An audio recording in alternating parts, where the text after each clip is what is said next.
There's a map of your city you've never seen. It lives in a database with a name like Critical Infrastructure Priority Matrix or Regional Service Continuity Index. And on that map, your home address has already been assigned a number, not a house number, a priority score. When the grid collapses or the floodwaters rise or the cyber attack takes down municipal systems, that score determines whether the ambulance arrives in 8 minutes or 8 hours, whether the National Guard drops potable water at your intersection or drives straight past to the next zip code, whether you are a constituent worth saving or an acceptable casualty.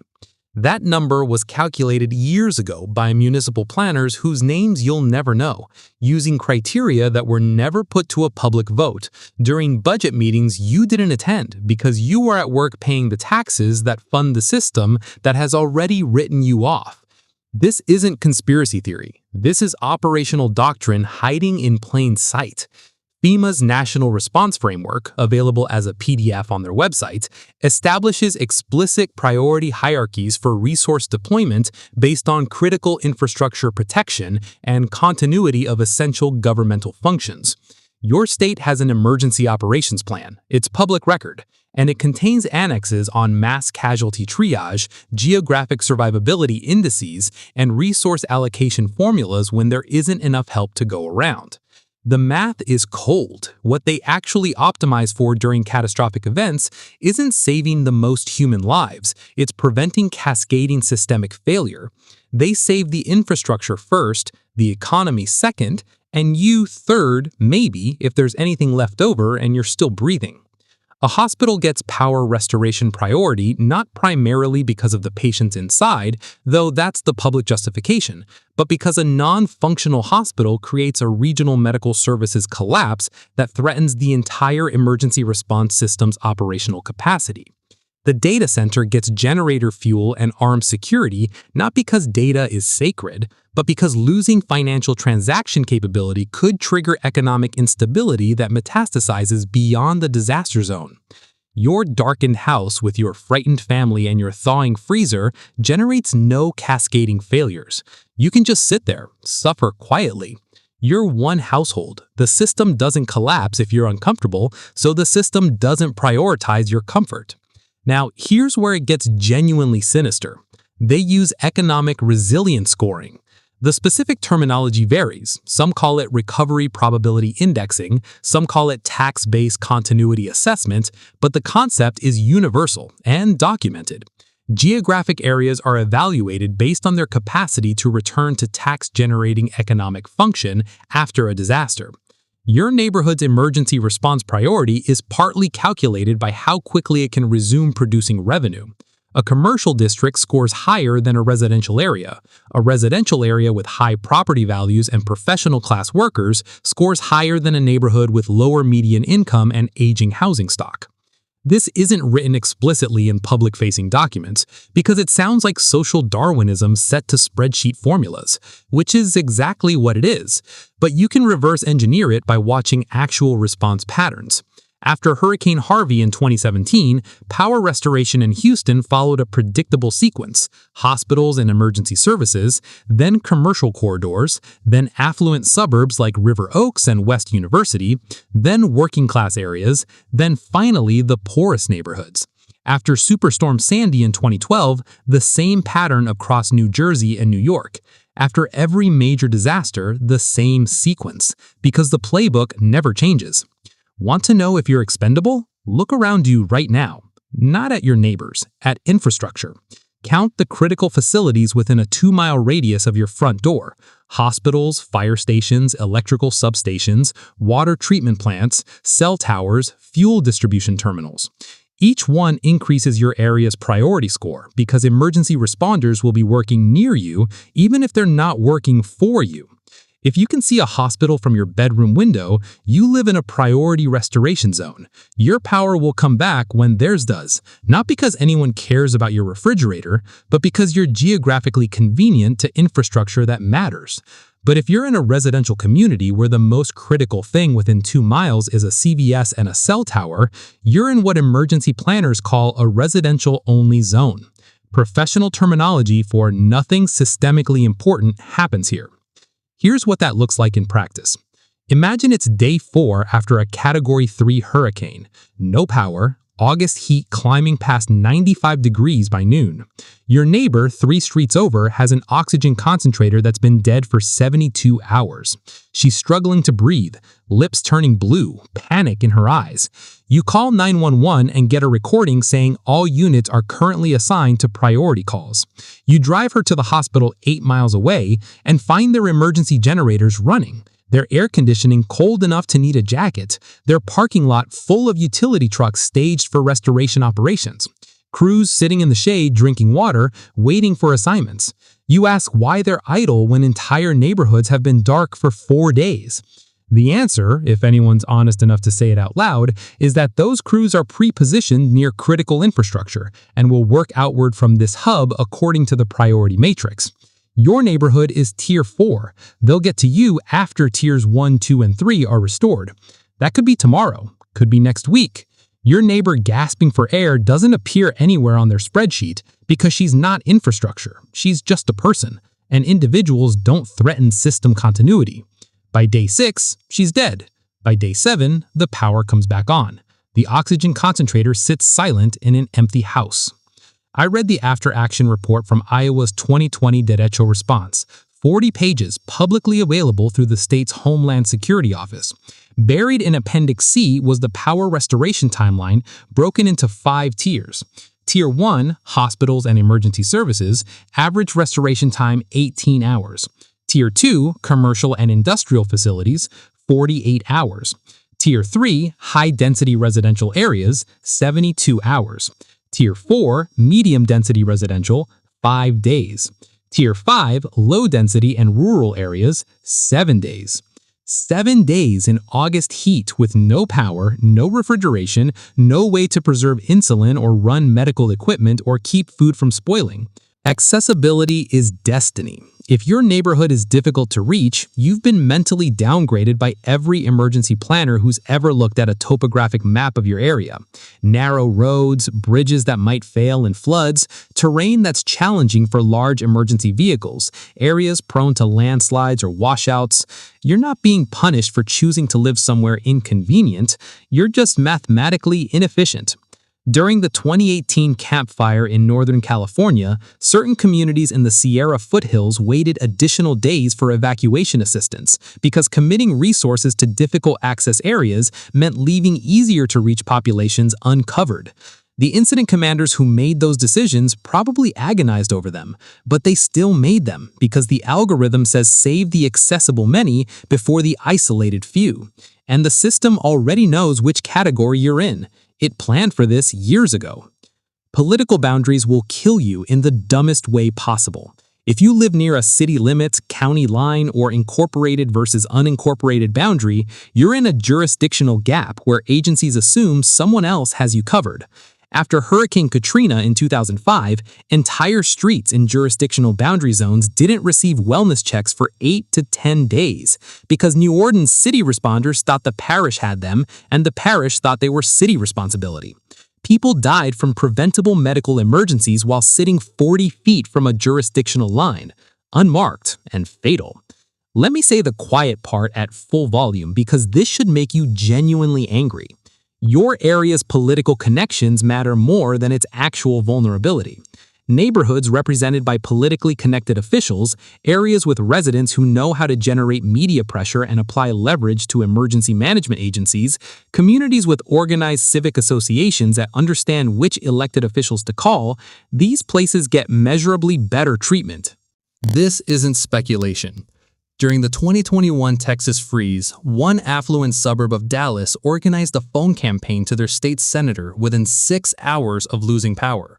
That senator contacted the utility CEO directly, not through official channels, a personal call between people who play golf together.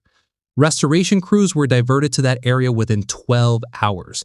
Power restored in 38 hours while the thermometer read 15 degrees. 11 miles away, a working-class neighborhood with identical infrastructure damage, identical technical challenges, and no political juice waited 6 days. 6 days in a Texas winter with burst pipes and no heat. Same storm, same utility company, same damage. Completely different outcomes determined entirely by who had a senator's cell phone number. Emergency managers will tell you politics doesn't influence operational decisions, but emergency managers are political appointees who understand exactly where their budget comes from and who signs their performance reviews. The system rewards those who know how to work it and punishes everyone else through benign neglect. Now let's talk about the visible signals that your area has already been economically abandoned. If your local hospital closed in the last 10 years or downgraded from a full emergency department to an urgent care center, you didn't just lose healthcare access, you lost your disaster priority status. Areas without hospitals get triaged completely differently during mass casualty events because the entire emergency medical system orients around hospital locations. If fire stations in your area have closed, merged, or converted to volunteer-only staffing, you're living in a location that's been written off, and that abandonment becomes catastrophic during regional emergencies when volunteer firefighters are trying to protect their own families. Look at your physical infrastructure. Roads full of potholes that never get repaired? Water mains installed in 1950? Electrical transformers with Nixon-era installation dates stamped on the housing? This isn't just deferred maintenance. This is visible evidence of systematic disinvestment, and disinvestment is predictive. Areas that don't receive infrastructure funding during peacetime don't receive priority attention during disasters because the calculation is identical. Limited resources, questionable return, better opportunities elsewhere. Check your cell phone signal right now. Walk to different rooms. If you've got dead zones, if you're down to 2 bars, if calls drop regularly, you're living in a communication shadow that becomes a total blackout during emergencies. Cell towers have battery backups that last 8 to 24 hours maximum. After that, no coverage unless grid power is restored, which won't happen quickly in your low-priority area.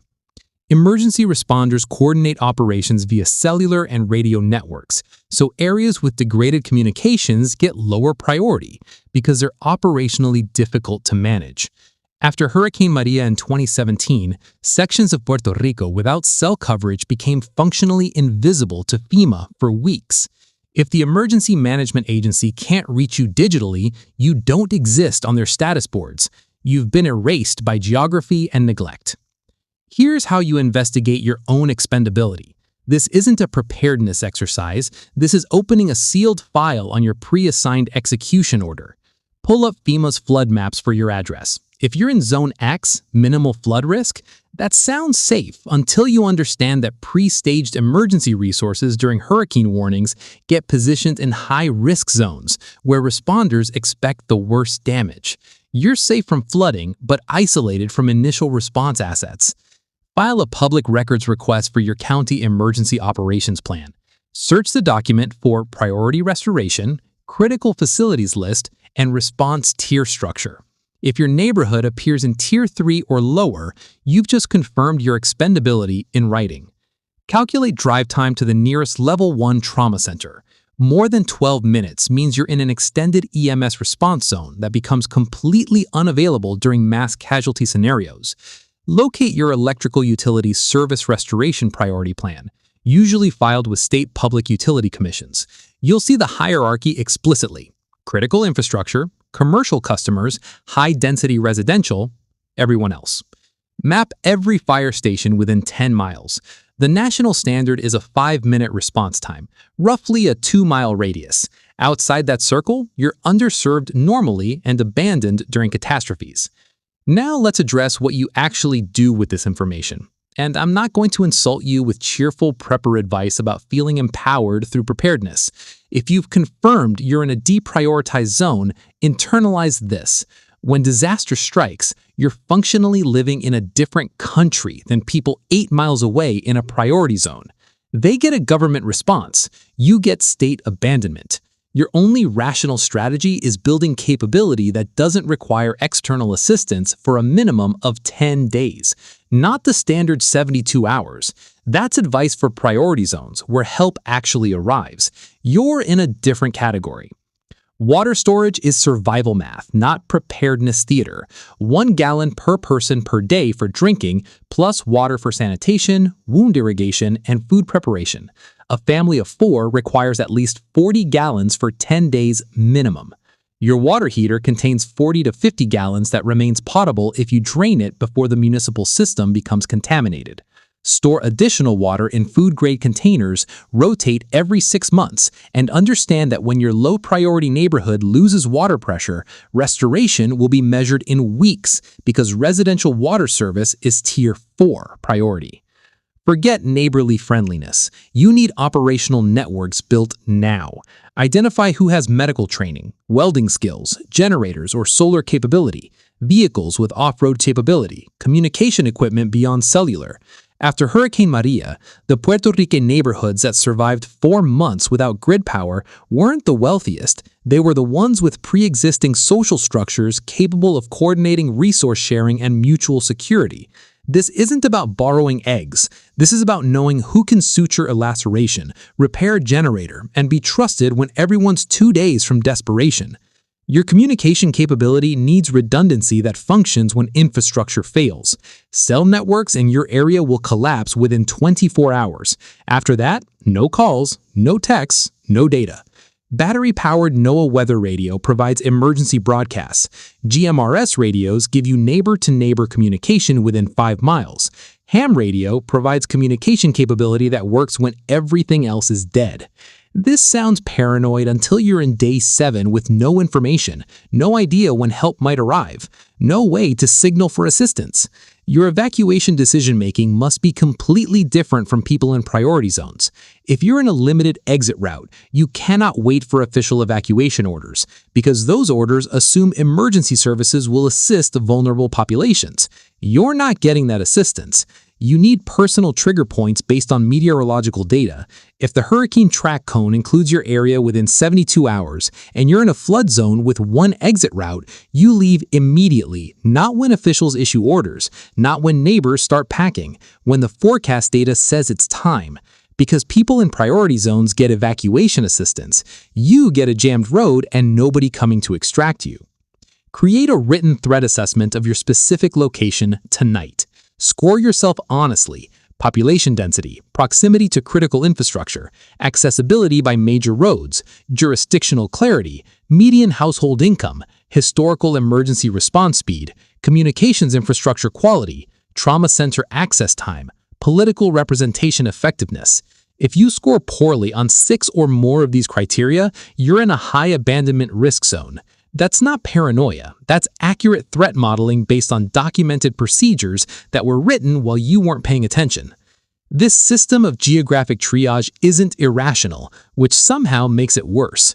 Emergency managers make brutal decisions with insufficient resources during impossible scenarios.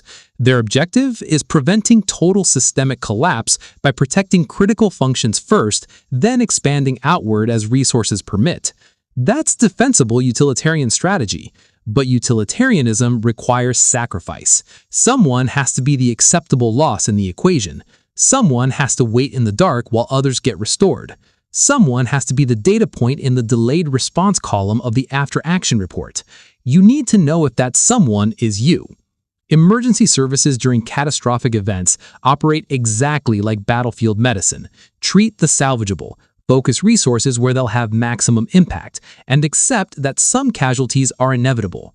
You're not a patient in this framework. You're a triage category assigned by an algorithm that calculated your worth before you knew you were being evaluated. And your category was color-coded years ago in a municipal planning session where nobody was thinking about you specifically.